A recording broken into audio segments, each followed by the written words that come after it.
Good morning. This is session number 6 of our discussion of Ilchot Shabbat. Yesterday, I said that we're going to talk more about the issue of transportation on Shabbat when we get there, but people ask questions, and because it is related to the problem of traveling before Shabbat, when you got delayed traveling and Shabbat started already, maybe it's a good idea to touch upon it now and review generally the issues and problems that could be with different types of transportation on Shabbat.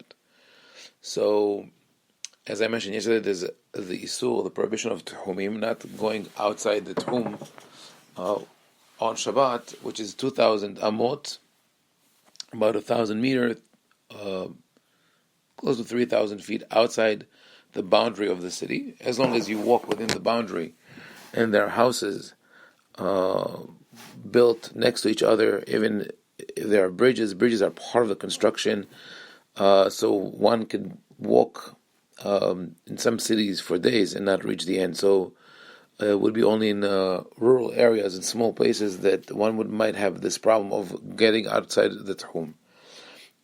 In the past, the only way for a person to travel would be either riding a horse, other than walking, would be riding a horse or sitting in a wagon. The rabbis made riding an animal on Shabbat a prohibition. It's a rabbinical prohibition. They explain the prohibition in the decree Gezerah that one might end up breaking a branch to spur the horse, but obviously that's not the main reason, because if that would be a problem of our concern of breaking branches, one should not be even allowed to take a stroll in the forest. Obviously, the rabbis wanted to limit people, to constrain people to the area where they could walk in on Shabbat and not to travel great distances, because there would have been a possibility of traveling within big cities, riding a horse to greater distances that one might do when walking by foot. And that is a concern that should be considered today also, that even if there are certain means of transportation that could be available on Shabbat, and even in extreme situations, boarding a plane before Shabbat and landing after Shabbat, even though technically no prohibition would have been transgressed, we should keep in mind that the spirit of Shabbat, the idea of Shabbat, is to help us rest. And we don't have to feel confined, but we have to know that we live in a certain space. Let's say with a car that could be, let's say theoretically manageable on Shabbat. Let's say a solar car. That a fully solar car should not be a problem, because it's anything that is powered directly by the sun is not a problem on Shabbat, unless it's indirect. We'll talk about it later. But imagine if you had such a vehicle, and you start with saying, okay, I'm going to use it to go to the synagogue, but then one Shabbat you say, oh, I need to do something at work, and then I need to go to the body shop, and then I need to go shopping, and then you find yourself stuck in traffic. So that's the concern, but it does not exempt the rabbis from teaching the details of the halakha. The rabbis should not focus on trying to impose on people the spirit of Shabbat, but rather teach the details of the halachot and educate people on how to live the Shabbat in a way that is enjoyable and fulfilling. So if one knows that there's certain types of transportation that are allowed, others that are not allowed, but if one is found in a situation where it is needed to travel, there are means of transportation, then that is an important thing. So let's go through the different means of transportation that are available today. So let's separate into two categories: one that are powered only by the human energy, and others that are powered by an outside source of energy. So of those means of transportation that are human powered, the most common is bicycle. And here we have a debate among the poskim. Of course, it's a recent debate because it started with the invention of the bicycle, and I think the late 1700s. In Düsseldorf was the first bicycle invented. The reaction of many poskim was what I call the knee-jerk movement, which is just instinctively to say it is forbidden because it doesn't look like something they could do on Shabbat. The famous exception is the Ben Ish Hai, Rabbi Yosef Haim of Baghdad, who says that one could ride a bicycle on Shabbat. He goes through the different problems. He says we do not make new decrees on Shabbat, and there should be no reason to not ride a bicycle on Shabbat. And today, the one community that holds by that, not everybody, but many people in the community, the Stern community in New York and in New Jersey, holds by that many people who ride bicycle on Shabbat. Now, the arguments against bicycle, famous arguments, are to one that they might break and you're going to carry them, and the other that you're going to go outside the Tuhum.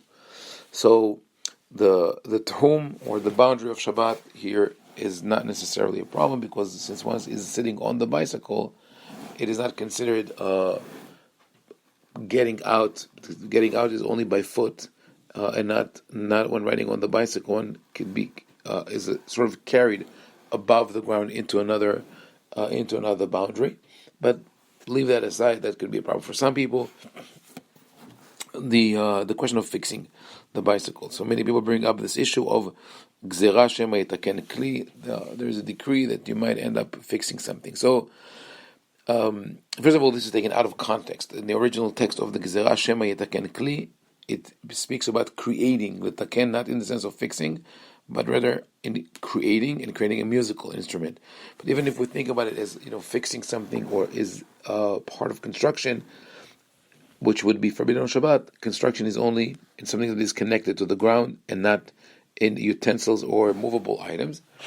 Additionally, those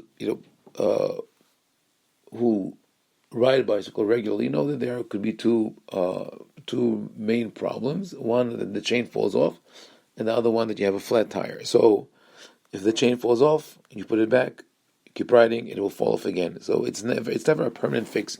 You always have to put it back. No problem there. It's called menorah, like menorah shel prakim. It's like a collapsible or folding chair that you could put together. Even if you need to add one rod or something like that, as long as it's something that goes in and out regularly and is not permanently there, that will be okay. Regarding the tire, Rabbi Shlomo Zalman Auerbach speaks about inflating a ball on Shabbat. He doesn't speak about a tire. He speaks about inflating a ball, but it's the same concept. He says this is not creation of a new thing or fixing something, because all air is connected. You just move it from one place to another. So you could inflate the ball on Shabbat. Similarly, if need be, you could inflate the tire on Shabbat. There were those who say that Rabbi Yosef Haim made his statement that it is okay to ride a bicycle on Shabbat when at the first stage of the development of the bicycle, when they didn't have tires, but rather just rubber tires that had no problem with a flat tire. But this is incorrect. Check the dates. The statement of the Ben Ish Hai was issued after the inflatable tire was invented. Another attempt to argue against the Ben Ish Hai was that he changed his mind and he recalled his psak towards the end of his life. And this is also incorrect. Rabbi Ovadia Yosef, who in general says that it is a minhag not to ride a bicycle. No, it doesn't say it's forbidden, it says it's a minhag.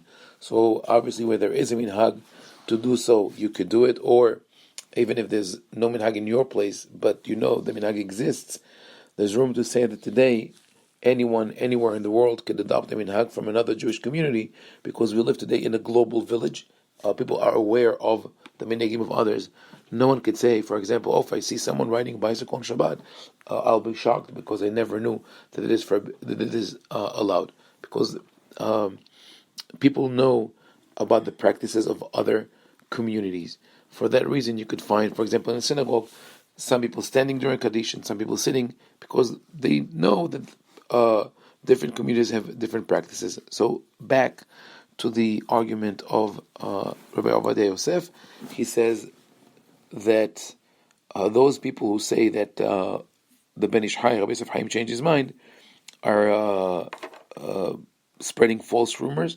This is impossible, because someone of his magnitude, of the Ben Ish Hai, who knew very well the impact of his rulings on the wide Jewish population, would not let something like that happen. If he changed his mind, he would have made sure that someone writes it down, publishes it in his name, even if it was on his deathbed. So therefore, this is not a concern. So bicycle, not a problem on Shabbat at all. If you are really concerned, there's a company that came with the new bicycle recently. I think it's called Genesis Bicycle, I think, and they are unbreakable. So no problem of things coming apart there. What about the concern of people say, "Oh, I'm going to ride into if they break and I can fix it, I won't feel comfortable leaving it there." Okay, that's a risk you can take with anything on Shabbat. I mean, don't wear a precious head because it might be blown by the wind and you're going to take it, either carry it where there's no eruv or something like that. But we'll talk about the eruv when we get there also. But you could also have a good chain on the bicycle, and if you are really in a place where you can't take the bicycle, just chain it and come pick it up on Motzei Shabbat. Other devices that could be used that are not powered by an outside source of energy are skateboards, rollerblades, or skates in general. So with the skateboard, those people who worry about carrying would have the same problem here, but with the rollerblades there should be no problem whatsoever.